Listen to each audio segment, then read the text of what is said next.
We are 5 minutes on time. All right, ready?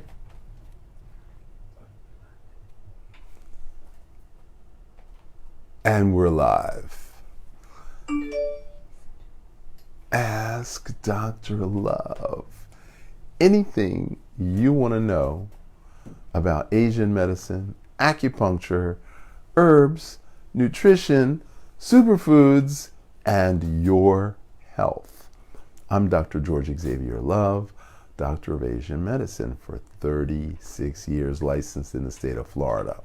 And this is episode 38 of our Ask Dr. Love podcast. So we're on Spotify, iTunes, Radio Play. We're on multiple podcast platforms, Anchor.fm. So you're watching us live on Facebook, IG, or YouTube. So the topic today is about Qi, the electromagnetic energy that flows through the blood. So you get to ask any question you want. Just type in the comments what your question is.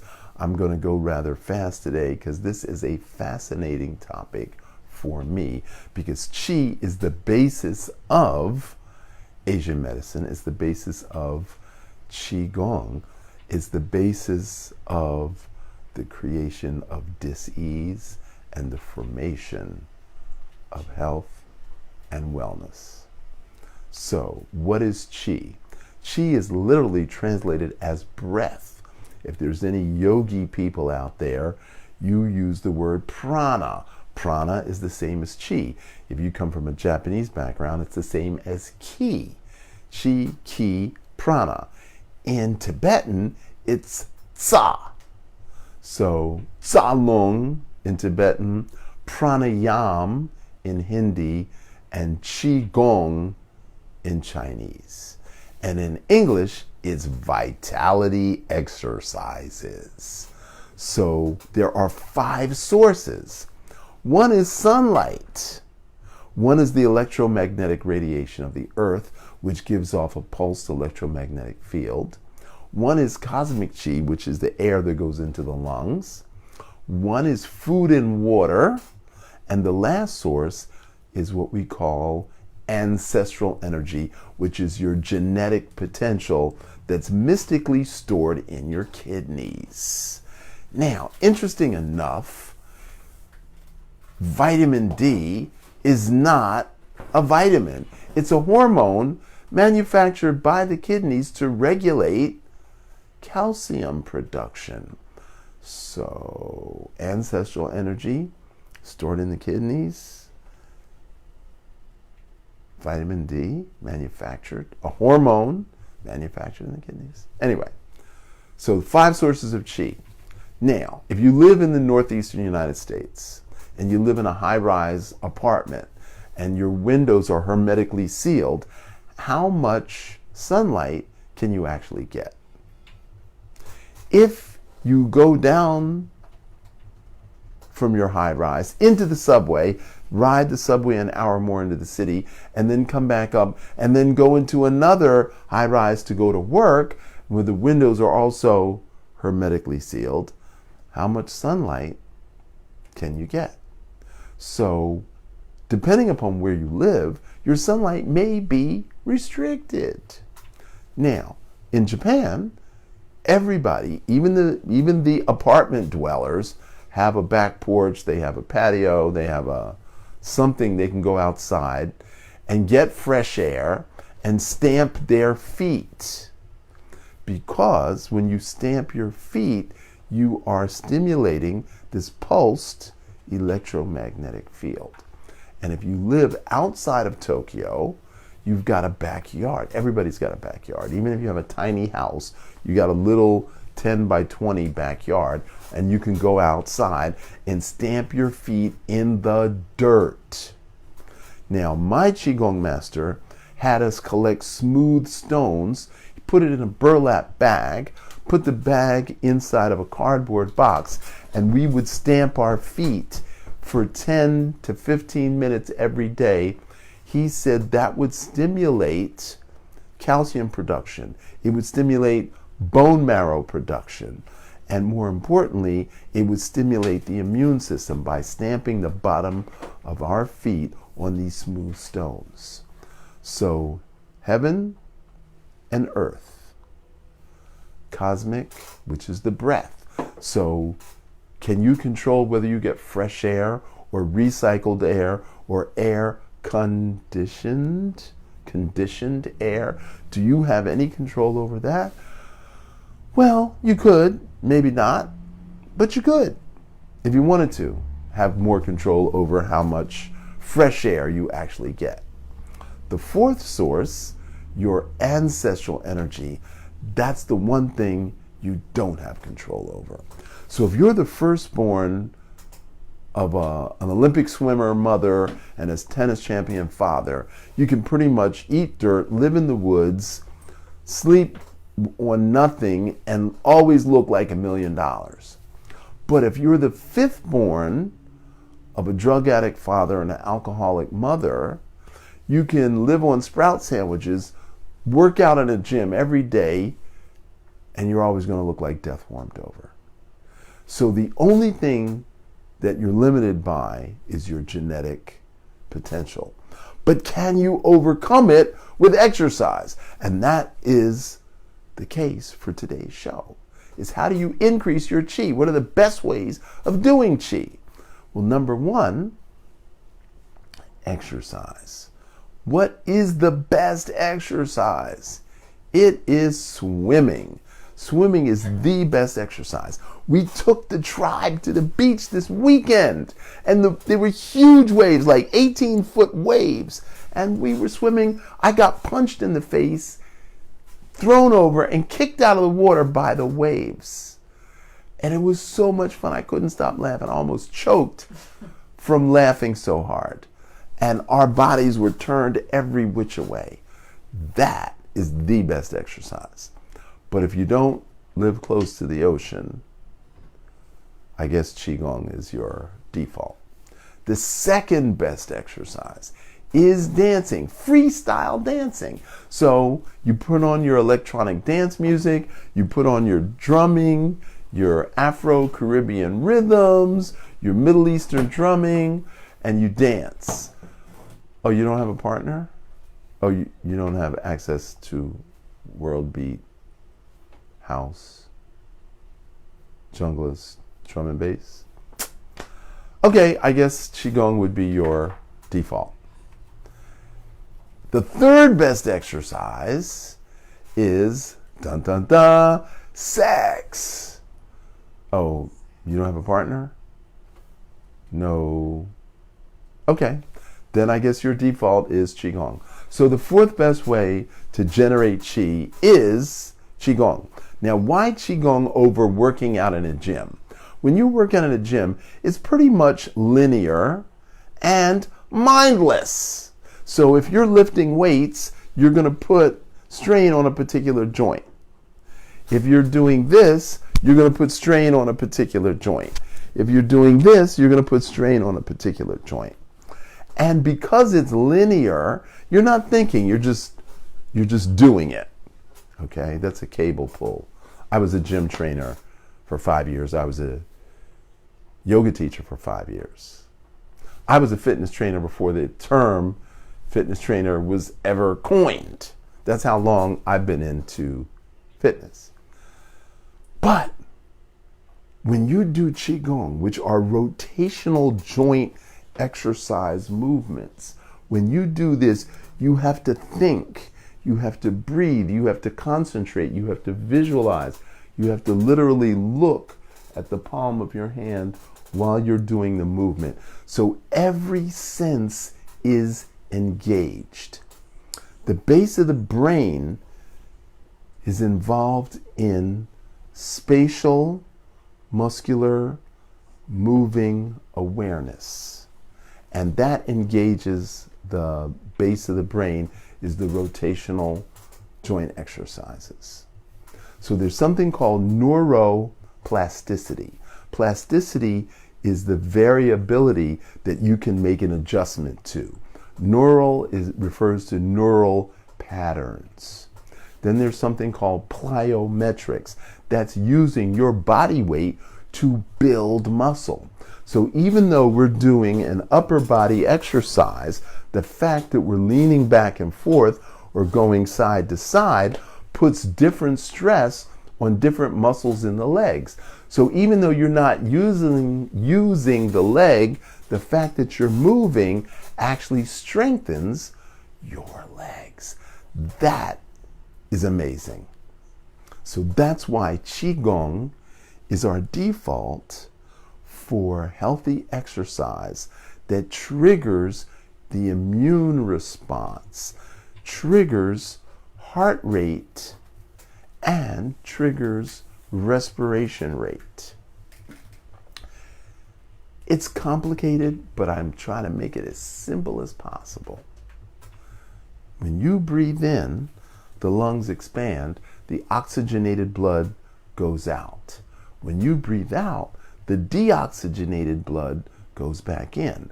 So if you concentrate on the exhale, you get more blood going into the lungs. And that's what you want to do. You want to get more blood to get oxygenated.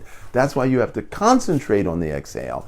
And that's why the diaphragm and breathing out is the best way to build energy. Now, what time of day should I be doing this? Well, if you want to create energy, the best time is first thing in the morning.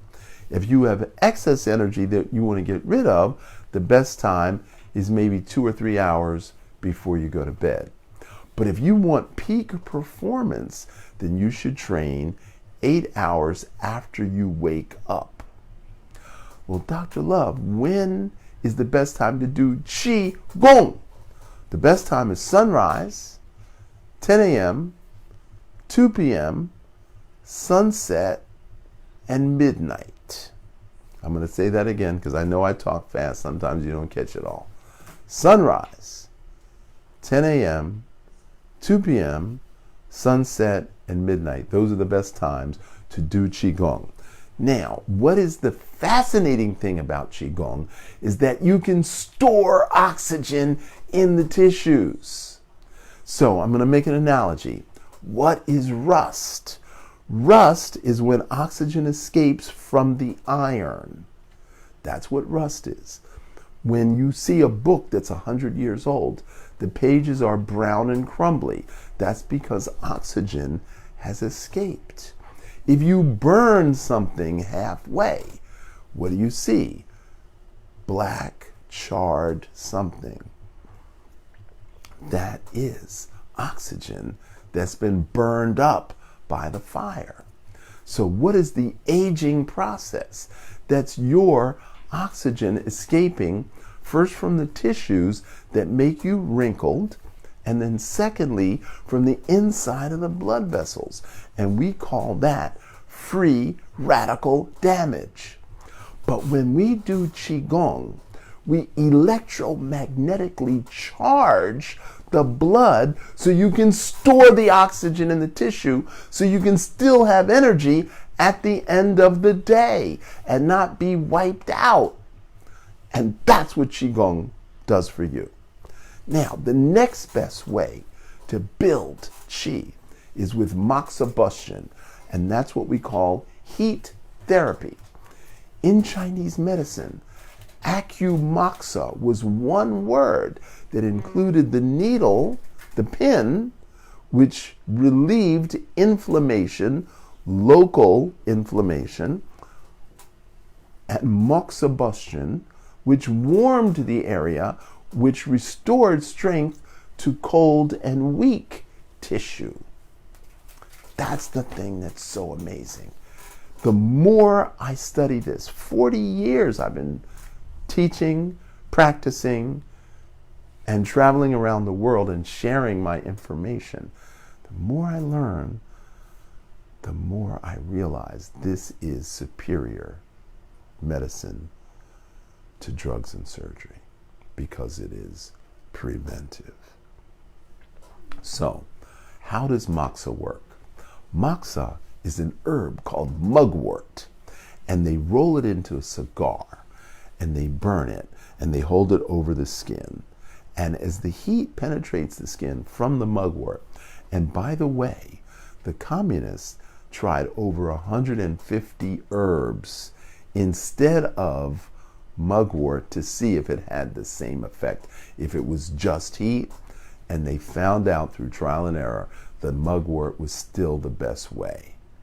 And how did the Chinese know this? 500 BC. We'll never know until we invent the time machine. So the issue is they drew blood 8 hours, 24 hours, and 72 hours after they did the moxibustion treatment.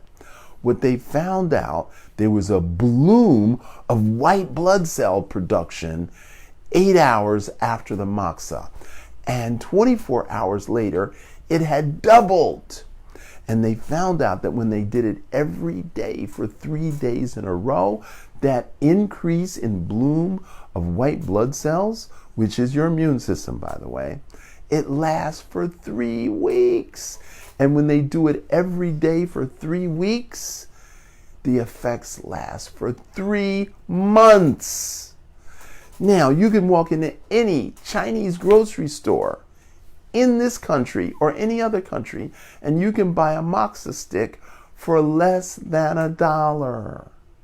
Less than $1. And you burn that over your belly button for 10 minutes a night, and you're going to see a bloom of white blood cells. That builds your immune system. How come that is not being utilized?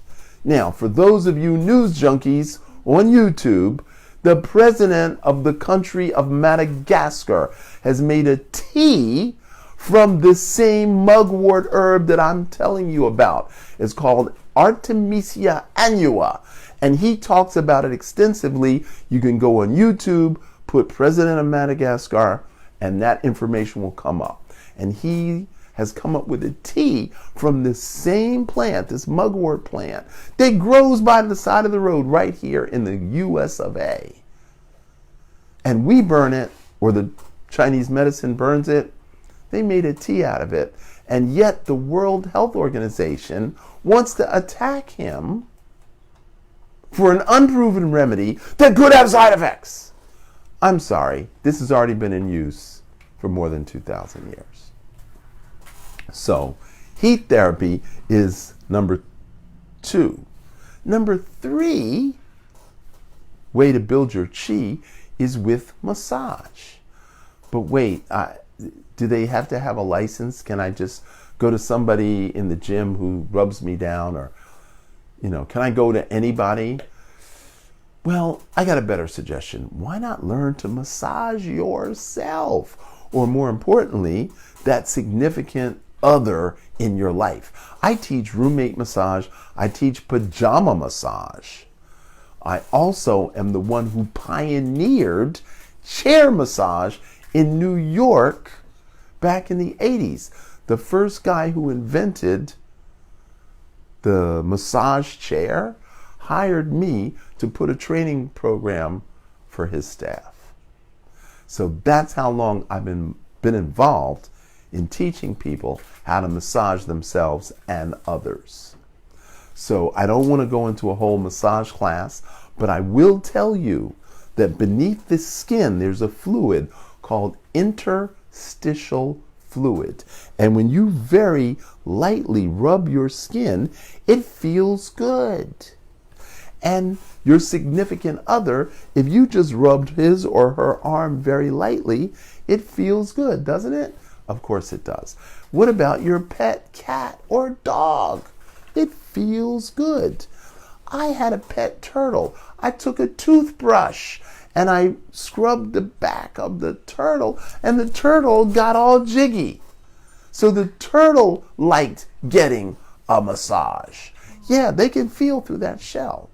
So this interstitial fluid is connected to the endocrine glands, which secrete hormones. Feel-good hormones. I know you've heard of endorphins. I know you've heard of runner's high. I know you've heard of a sexual high. Those are endorphins or feel-good hormones. So you massaging yourself very lightly stimulates your hormone production of endorphins. Wow. Now, there's something we do: pat up your arm, pat down your arm, pat your legs. We do a whole facial where we do a memory brush, cranial tap, pineal push, pituitary pull. We do a whole 8-minute sequence of self-massage. And I don't know when we're going to do that course again, but if you comment, I want the morning and evening massage course that Dr. Love talks about, we'll contact you and let you know when that course is going to be online very soon. So I teach not only self-massage, but roommate massage and pajama massage, which is another way of saying non-sexual massage. I'm going to repeat that. NST, non-sexual massage. Okay, the next way of stimulating chi is meridian therapy. Now, what is a meridian? A meridian is a channel of energy that flows through the body like blood flows through the veins. There are 14 regular meridians. So there's 3 arm yin meridians that start on the chest and end on the fingers. And there's 3 arm yang meridians that start on the fingers and end on the face. And there's 3 leg yang meridians that start on the face and end on the foot. And then there's 3 leg yin meridians that start on the feet and end on the chest. So that's 12. And then there's one called the reception vessel, which is the feelings, thoughts, words, and actions where the energy flows up. And then there's the governing vessel that also starts at the base of the spine and also comes up. So these 2 come up, meet at the top of the head, go down, spiral through the body, and come out of the anus. So there's this spiral of energy of the reception and the governing, and then you've got the 12 regular meridians. Wow. So that's the meridian system. So how do we move chi through the meridian system? Well, there's something called cupping, and there's something else called gua sha. And I can't grab the cups, but I'm sure you've seen cupping somewhere. Gua sha is a way of scraping. And maybe we'll post pictures in the comments section. We will post pictures in the comments section of what cupping and gua sha look like. And you can go to your local acupuncturist and have them do it for you. That is my gift to you. So, moving energy through the meridians is definitely the way to build chi. Okay, so we're going to take a little break here and answer some questions. So people have commented on YouTube with some questions, and I made a compilation of YouTube questions for you. Okay. So all of them might not relate, but I'm sure it has a relation. Okay. The first question is, what is a good acupressure point for erections? For erections, Yeah. there is no acupressure point for erections. Erections is a blood flow to a certain part of the body that requires fluid. It requires clean blood vessels. It requires breath. And it requires muscular strength. So those 4 things have to be involved in getting better erections. And so there's no acupressure point for that. Actually, somebody live, I'm going to give priority to the live question. Sifu Karen on Instagram says, what about singing and chanting for energy building? That is such a good idea. I didn't finish with my list, but thank you for bringing that up, Sifu Karen. So, singing, chanting, and playing the flute or any woodwind instrument will also build chi. So, I teach a course called Sing Your Heart Open. And I've got my favorite chants. I have 10 chants that I actually teach people how to sing. And I had a workshop this weekend, and in this weekend workshop, we chanted for more than 2 hours. I went to bed. I woke up. They were still chanting. I took a nap. They were still chanting when I woke up. So they loved it. I was chanting in my sleep. Oh, that's right. You were chanting in your sleep. In the shower. You were chanting in the shower? I chant in the shower now. So I actually chanted in the shower too. That's how I got my chants in. So thank you for that, Sifu Karen. Okay, next someone question. mentioned they were interested in the class, the massage class. Okay. We'll let them know about it. We'll let you know about it. If you can, DM in IG. If you can't, you'll send me your email address and mention we'll massage class. mention massage class.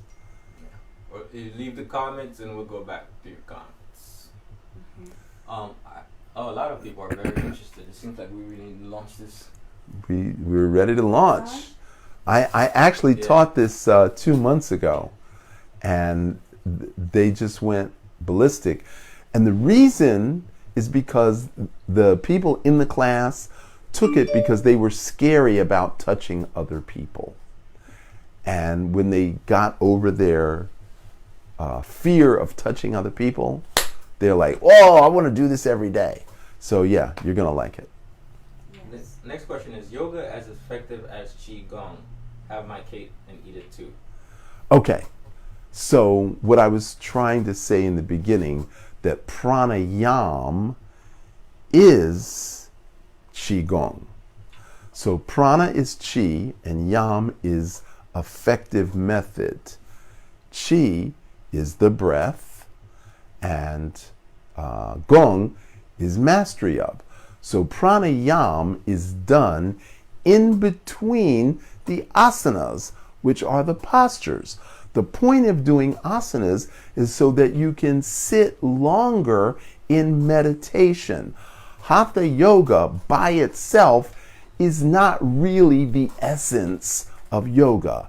Hatha yoga, or the asanas or the postures, are a method to enhance your ability to meditate. Qigong is the meditation. So the difference between Qigong and pranayam is done in between the asanas. Now, for your information, since you're a yogi, the only yogic exercise you need to do is the sun salutation. And if you do that 4 times every day, 1 in each direction, and then after a week, you do that 8 times, and then after another week, you do it 12 times. So if you only want to do yoga and you don't want to do Qigong, you're still doing Qigong when you do the 12 sun salutations. Tony asks, can you do a morning chanting session? Can I lead a morning chanting session, or can you do it on your own if I send you my favorite chants with the YouTube links so you can listen and chant by yourself? That sounds like the plan. You want to take more questions, or do you want Yeah. to keep going? I'll take more Committee questions. approved chants. My question is, what can I do for stagnant blood? That is the reason why we learn how to do Qi, because of stagnant blood. So the first thing is, why is your blood stagnant? What are you doing or not doing? What are you doing to cause stagnant blood, and what are you not doing to reverse stagnant blood?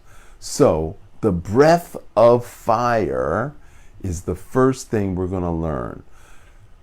The second thing we're going to learn is alternate nose breathing, which I call the cleansing breath. Then the third thing we're going to learn is the healing breath. So those 3 exercises are the first thing we're going to learn to reverse stagnant blood. The next thing we're going to do is swing arms. And if you've not attended any of the online Qigong classes, now's your chance. Go to loveqigong.com. That's LOVEQI G-O-N-G, lovechigong.com. Register for the morning class, and you will learn all of the exercises that are going to reverse stagnant blood, because that's what we do. There's a question. Is this the whole Flying Buddha palm? Are there more portions of the Flying Buddha palm Qigong? How is the breathing done for the Flying Buddha palm Qigong? Is that from Michael Reed? Love Qigong. No, that was from a YouTube comment on a Flying Buddha palm video. I didn't see it because it was Okay. So, Flying Buddha palm has 7 variations. So what you saw in the video was the basic intro of Flying Buddha palm. There's 7 variations. So from the one you saw, there's 6 more variations. So yeah, it's rather involved. And for my money, it's the culmination. When you learn all 7 variations and then you practice them for 2, 3, 4 years, you're there. You're almost there. You're going to be high up on the Qigong level. Somebody asked, is the spleen meridian still working if the spleen is removed? The spleen meridian is definitely still working even though the spleen organ is removed. The British, in their lack of infinite wisdom, decided they were going to change the names of the meridians to make it simple for them to understand. So whatever descriptive term the Chinese used, the British said, it's too long. It doesn't make sense to me. I don't understand those metaphors. So does it go through the spleen organ? We're going to call it the spleen meridian. So that's why all the meridians have names of organs, because that's the organ that it innervates. But that's not the Chinese name of the spleen meridian. What's that question? The next question is, what can Qigong help with bipolar disorder and learning disabilities? Yes, it can help with both bipolar and learning disabilities. So there's a part of the brain which is called the hippocampus. The hippocampus receives information from the amygdala, which is the emotional memory.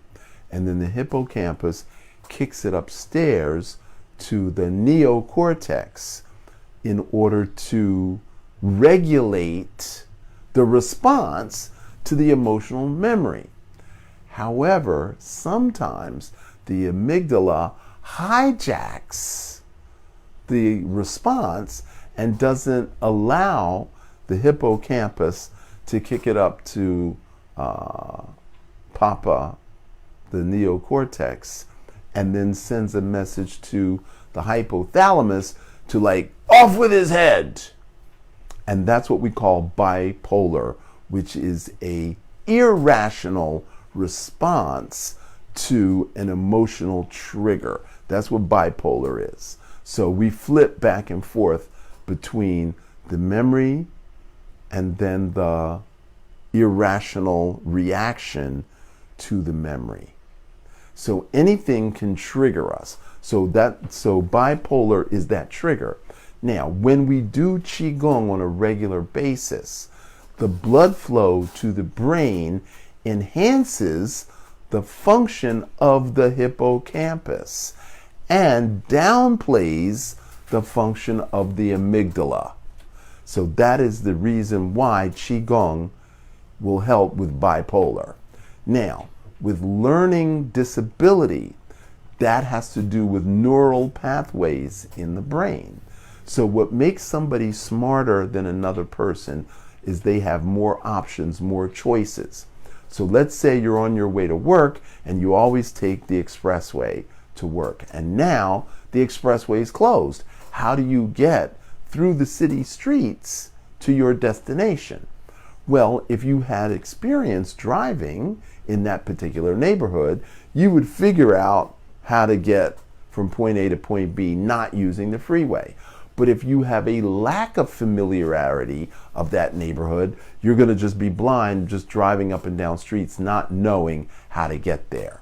So what makes a human smarter than another human is the ability to assess the lay of the land and make a choice or a decision that's going to get them from point A to point B.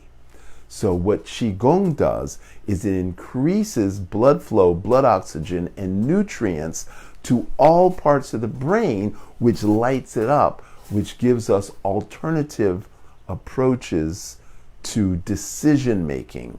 And that's what increases learning ability with Qigong. Excellent. What does it mean if I crave meat? Could it be a protein or collagen deficiency? If you are craving meat, it's because they put drugs in the food. And I say that unequivocally. As someone who has cattle farmers as patients who shared with me the fact that they put drugs in their animals to make them grow big and fat so they get more money when they take them to the slaughterhouse, because the cattle farmer makes less than $100 profit on every cow. Wow. And if he has to call the vet to come out and the vet charges him $75 or $100, that cattle farmer has already lost money. So he uses drugs prophylactically so he won't lose money. It's not some nefarious conspiracy theory to poison us. He's just trying to make a profit from his cows. And those drugs make you addicted to the flesh. I still have dreams of eating meat. Dreams. Dreams. Yeah. Like a night. I don't eat it, but sometimes I sleep and I feel like I'm eating it, and I wake up and I'm like, whoa. Well, I'm sorry to hear that. Just saying, I understand. We'll have to do more Qigong. I understand. I could sympathize. More Qigong. The next question. Can you speak about how to help the respiratory system? Absolutely. We just went over singing, chanting. We talked about playing the flute, playing the sax, any type of woodwind instrument, anything where you have to use the breath, that's going to help your respiratory system. The lungs are strongest between 3 and 5 a.m. So if you have respiratory issues, I would wake up at 3 a.m. and I would do breathing exercises for an hour. Maybe 3 a.m. is too early for you. Maybe you'll get up at 4 a.m. and do breathing exercises for an hour. Maybe you're absolutely lazy and can't wake up till 9 a.m. You can still do breathing exercises whenever you do get up. So there's 8 breathing exercises that I teach. I will give you 3 of those breathing exercises. And after you practice them for a month, contact me, we'll see how you're doing, and I might even prescribe a few more. Did you ever see a video of how energy actually flows through the meridians, like in one sequence? No, I have never seen such a video, but I have visualized it in my own body during meditation. And if you practice meditation and you wake up at 3 a.m. to meditate and do your breathing exercises, you will also be able to visualize how energy moves through your meridians. Someone asked, Dr. Loeb, how do you feel about the Falun Dafa practices? Falun Dafa is a spiritual Qigong. It is an excellent Qigong in order to develop spiritual awareness, connection, and elevation. I practiced it for about a year, and I found out that my Qigong, the Blue Dragon, was just as effective in terms of developing what we call spiritual alchemy. In China, it's being persecuted not because of the Qigong, but because they decided to get involved in Chinese politics and run people for political office in opposition to the Communist Party, and that is the only reason that it's persecuted in China. All right, that concludes all the questions on the Ask Dr. Love podcast. So the last thing that builds qi is acupuncture and diet. So if you want to build your own qi, we have to create the qi and then we have to move the qi. So food and water, and with a particular health diet, then generates qi, and then we use acupuncture to move the qi to where it needs to go. So I hope I've been helpful in dispelling some myths, dropping a few pearls of wisdom, and giving you guys something to think about. And if you'd like to get a private consultation, just drop me a line. We'll contact you and we'll set that up. I'm Dr. George Xavier Love for the Blue Dragon Qigong Academy. And I want you to remember, your health is in your hands. Prevention is the only cure. And in order to be well, you've got to Qi well. You got to Qi. Until tomorrow. Oh, Dr. Love, can you remind the people to like and share? Oh, please like and share. We want to get as many subscribers to the podcast as we can. I met some people this past weekend. They heard 3 podcasts. They went ballistic. Now they want everything. They cannot get enough of the information that I'm providing, which they cannot get anywhere else. You would have had to have read 700 books and 40 years of clinical practice to know what I know and am able to share with you. So like and share and then subscribe to the podcast. Thank you very much.